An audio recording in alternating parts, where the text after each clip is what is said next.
Le Sénat offre une autre source d'argent aux élus, la subvention aux groupes politiques. Une enveloppe de 13 millions d'euros que se partagent les différents partis. Ce sont là encore les questeurs qui font la distribution. Le parti du sénateur doit bénéficier de 40 000 euros par an, au total. Par sénateur. Par sénateur, ça, quel qu'il soit. Et vous avez un moyen de contrôler l'argent? Ah non, on n'a pas de contrôle là-dessus. Chaque groupe fait ce qu'il veut, c'est son problème. Ça fait pas partie du budget du Sénat une fois que la subvention est donnée.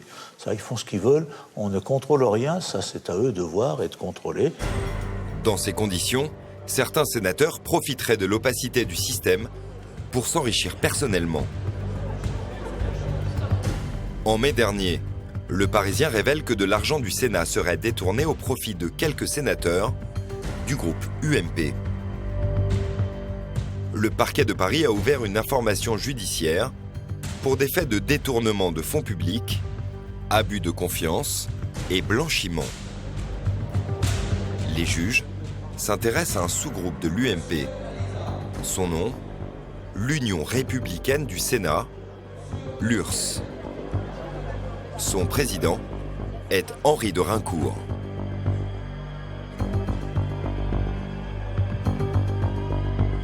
L'un des comptes en banque de l'URSS est domicilié à la Société Générale, dans le quartier de l'Opéra, à Paris.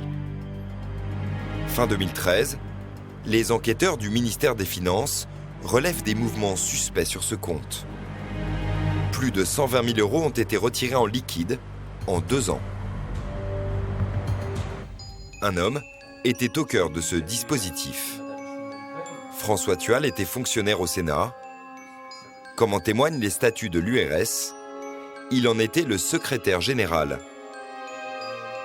sous la présidence d'Henri de Rincourt. Alors les policiers le convoquent pour lui demander des explications.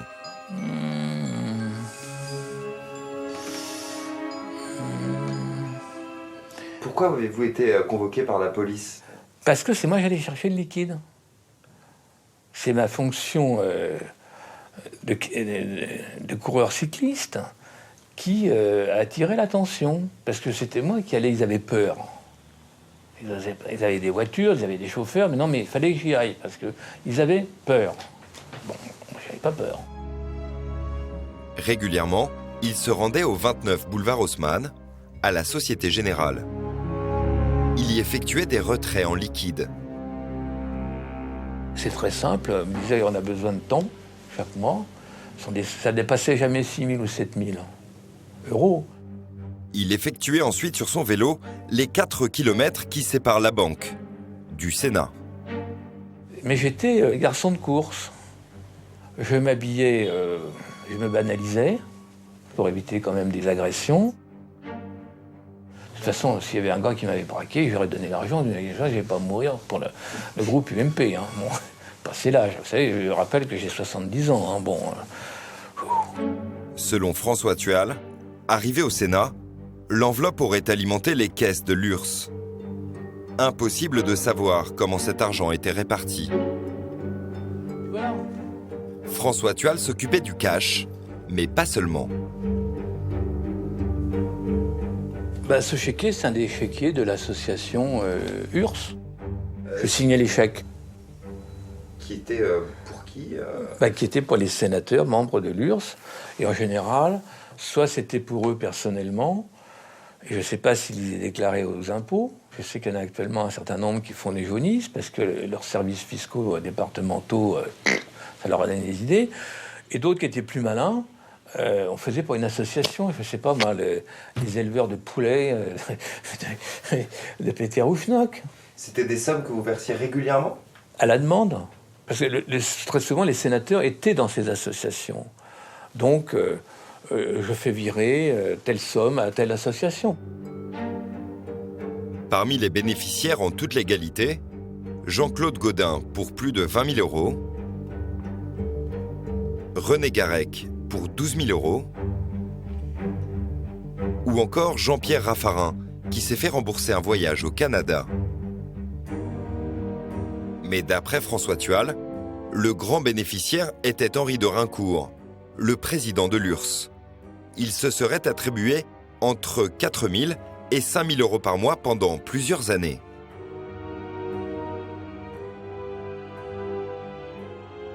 Sur ce RIB, on peut voir que l'URSS a domicilié son compte en banque à Saint-Valérien dans l'Yonne, chez Monsieur de Raincourt, dans ce château du XVIIIe siècle. Nous tentons de l'interroger. Une dame vient à notre rencontre.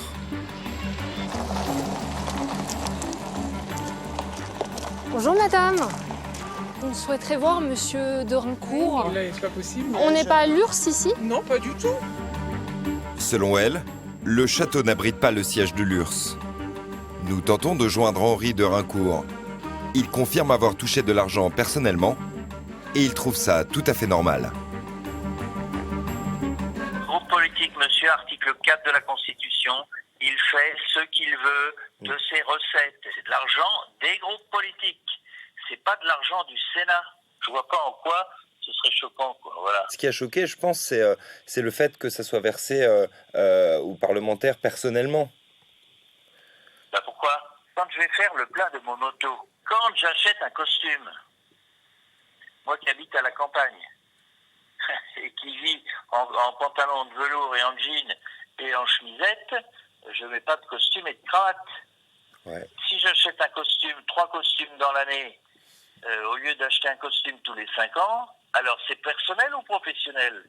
Et nous n'avons aucun compte à rendre à personne. Si moi, je dois aller justifier un magistrat, ça veut dire quoi? Quelle est ma liberté? Au Sénat, ces révélations ont fait grincer des dents. Pas tant vis-à-vis du contribuable que de certains membres de l'UMP qui s'estiment lésés. C'est en tout cas l'avis de Bernard Sauget, le questeur UMP du Sénat, un ancien de l'URSS.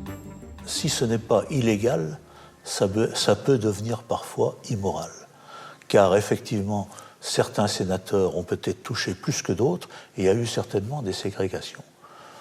Lesquelles, je n'en sais rien, je ne veux pas en entendre parler, ce n'est pas mon problème. Mais au sein de chaque groupe, à chacun de faire sa cuisine interne et sa lessive aussi. Hein. Le linge sale, on le lave en famille. Hein. Bon, alors ma foi, qu'il le fasse. Une autre question se pose. De 2009 à 2010, Henri de Raincourt quitte le Sénat pour entrer au gouvernement Fillon. Il est ministre des Relations avec le Parlement. Selon François Thual, il aurait continué à percevoir de l'argent de l'Union républicaine du Sénat. Ce malheureux Raincourt, qui n'a pas eu le temps d'approfondir la notion juridique de droit public, qui, ministre, reçoit de l'argent du Parlement, alors qu'il est ministre du Parlement. Bon. Et on lui a dit, faites attention. Non mais... Et pas des petites sommes, 4 ou 5 000 euros par mois. Ouais. C'est là que ça va barder. Au téléphone, l'ancien ministre nie en bloc. Je n'ai certainement pas touché de l'argent de l'URSS pendant que j'étais membre du gouvernement. Certainement pas un centime. D'après ce relevé bancaire qui date d'octobre 2014, il n'y a plus aucun mouvement sur le compte de l'URSS. Il reste environ 7 500 euros. Le groupe UMP du Sénat affirme avoir fait le ménage sur ces pratiques. Mais pour nombre de sénateurs, cette affaire est un coup dur pour l'image de la Haute Assemblée.